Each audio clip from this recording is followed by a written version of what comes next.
Сәлеметсіңдер ме балалар? Қал жағдайларың қалай? Балалар, қазақ әдебиет сабағын бастайық.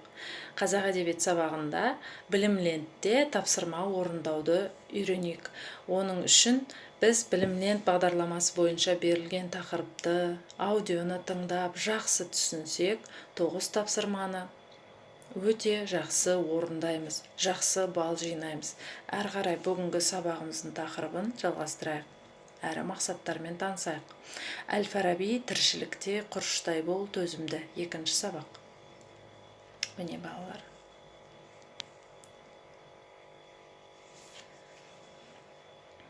Сенің білетінің дейді. Әл-Фарабидің тіршілікте құрыштай бол төзімді өлеңінің кейіпкерлер бейнесі, тарихи және көркемдік құндылығы. Сенің меңгеретінің шығарманың тарихи және көркемдік құндылығын бағалау, шығарманың әлеуметтік рөлі туралы сыни хабарлама жасау. Балалар, сабақты жалғастырайық.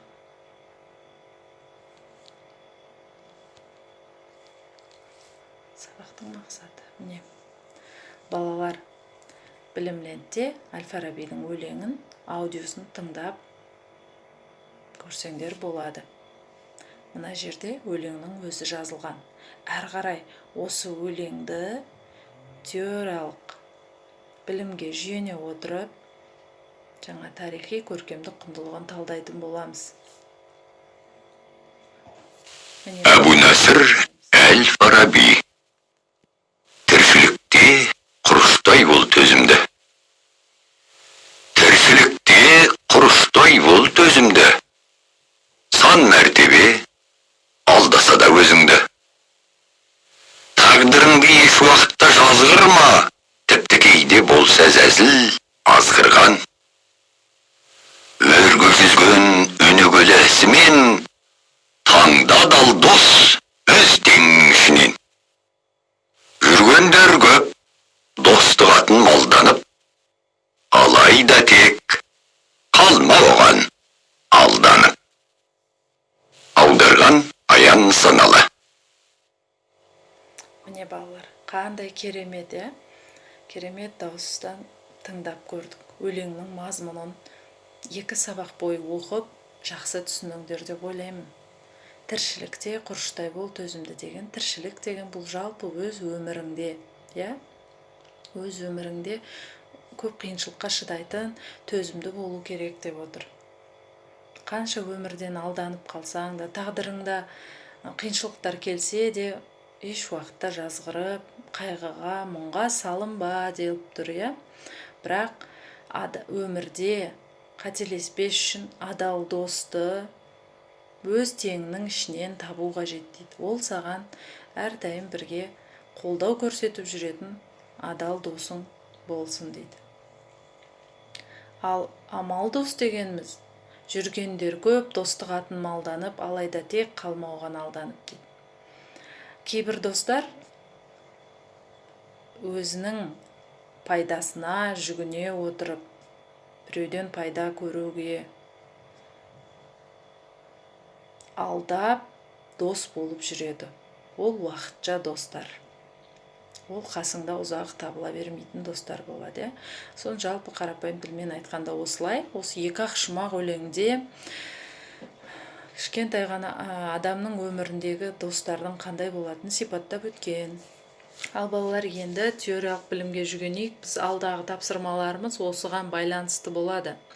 Кейіпкер, көркем шығармада суреттелетін оқиғаға қатысушы адам, әдеби образ. Әдебиетте адамның көркем бейнесін жасағанда жазушы оның кескін тұлғасын, іс-әрекеті, мінезін, сол ортаның дәуірдің өзгешеліктерін танытатын сипаттары мен қатар кейіпкердің өзіне ғана тән мінез құлық ерекшеліктерін де анық суреттейді. Балалар, кейіпкер деген сөзді алғаш естіп тұрған жоқпыз. Бұл сөзді өте көп естеміз. Мысалы, ертегілердің кейіпкері кім, поэманың, жырдағы кейіпкерлер кім деп мен көп сұрақ қоятын. Кейіпкер деген сол автордың өзінің жазып отырған әңгімесі болсын, жыр болсын шығарған, немесе ертегілердегі кейіпкерлердің сомдалуы, олардың мінез құлқын, образын барлығын автор өзі ойлап шығарады, суреттейді. Ал сол ертегін оқығанда немесе жырды оқығанда біз кейіпкерді елестетеміз балалар. Үстіне киінген киімін, мінген атын, өзінің мінезін, барлығын адам көз алдына елестетеді кітапты оқу арқылы. Міне соны кейіпкер деп айтылады балалар.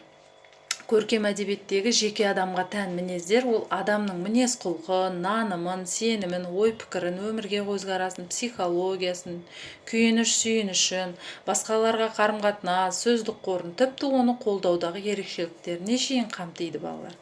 Шынымен де бір көркем шығарма оқысақ, сол адам қиналса бірге мұңайып, қуанса бірге қуанып, кейде беріліп оқимыз, көркем шығармаларды. Міне қарым-қатынасын, жаман кейіпкерді жаман көріп қаламыз, жақсы кейіпкер кездессе қуанып. Міне осының бәрі автордың шеберлігіне байланысты. Адамның жан дүниесіне кейіпкерді керемет жеткізіп, сөзбен жеткізеді балалар. Сондықтан оның психологиялық жағдайына біз де кітапты оқып отырып психологиялық жағдайына беріліп, кейде жанымыз ашиды, кейде күлетін жеріміз бар, қуанатын жеріміз бар, Міне балалар, ары қарай ол қандай шығармаларда кейіпкерлер кездесетін жайлы айтылған, бұны толық оқып кетесіңдер. Мұнда эпикалық образдардағыдай әңгіме, повест, роман, тағы басқа шығармаларда адамның сыртқы кескін кейпі, іс-әрекет немесе мінез құлқы тұтас көріне бермеуі мүмкін дейді. Көркем шығармалардың барлығында адамның түр сипатын, бойын, ұзындығын, міне түрін айта бермейді екен балалар. Жалпылама айтылып кететін өлең, жырлар немесе повестар бар екен. Міне, сол сияқты тіршілікте құрыштай бол төзімді өлеңінде де кейіпкер ақынның өз бейнесі. Дегенмен бұл шығармада ақынның өзінен басқа оның ішкі сырын, кеңесін тыңдаған бейне бар. Мұны ақынның сырласы деп қарастыруға, ақын өз кеңесінде амал достың және адал достың образында қоса суреттеген балалар. Жалпы Әл-Фараби өзі осы өлеңде өзі ақын кейіпкердің өзі, Әл-Фарабидің өзі деп есептейміз, бейнесі, кейіпкердің бейнесі. Одан кейін екі досты салыстырып кеткен. Шығарманың көркемдік құндылығы деген не? Міне балалар, осыны көпшілігіміз ажырата алмаймыз.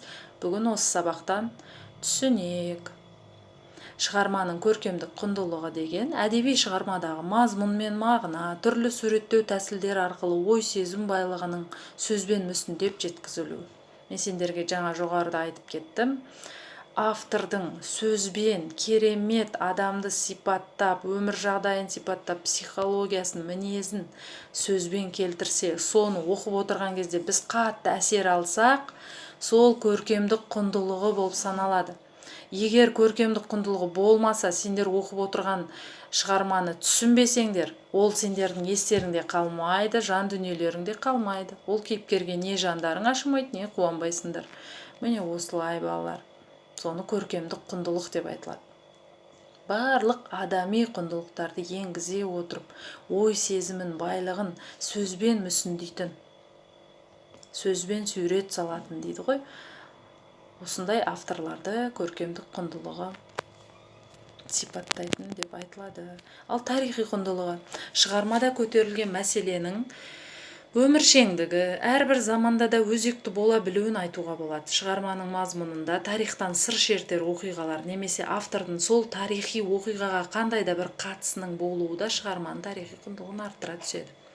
Балалар, кешегі күн бүгін тарихқа айналады деген сөз бар ғой, Ал тарихи құндылығы балдар шығарманың қай заманда қандай өмірді, қандай адамдардың өмірлік жағдаятын сипаттап отыруына байланысты, соны шеберлікпен сипаттағанын тарихи құндылығы деп айтсақ болады. Мысалы, немесе сол кездегі тарихтан шыр етеді, сол кездегі адамдарды қазіргі уақытпен салыстыра отырып, сипаттап, тарихта болған оқиғаны өз жырына қосқан авторлардың шығармаларын тарихи құндылығы деп айтылады.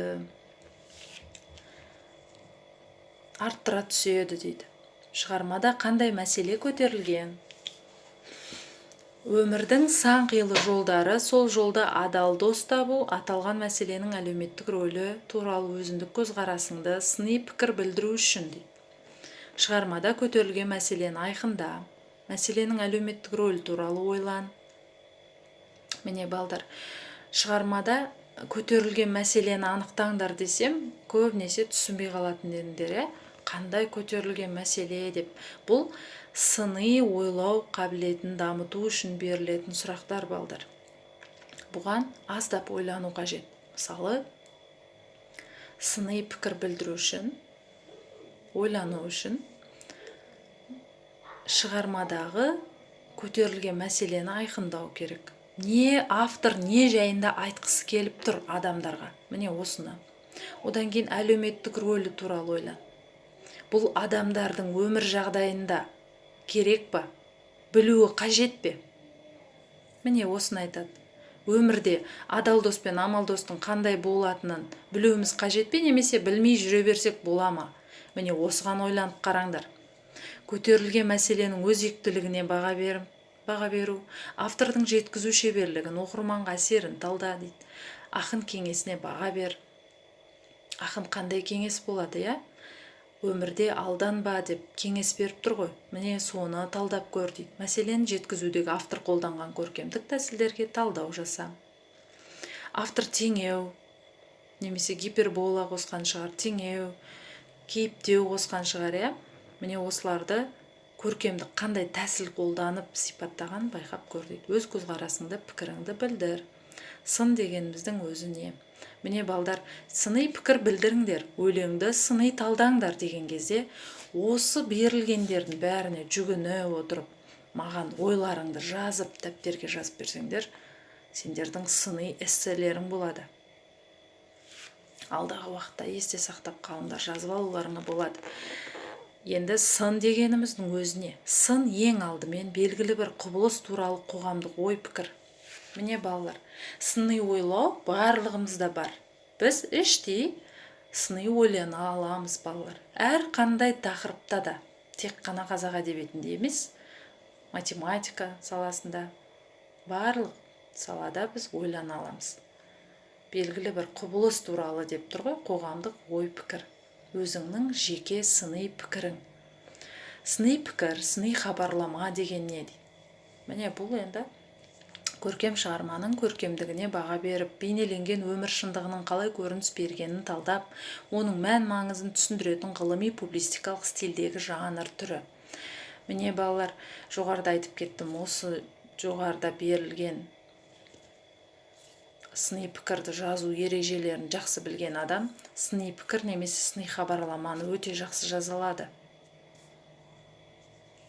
Алда. Жақсы түсіндіңдер деп ойлаймын балалар. Тапсырма орындауды бастайық.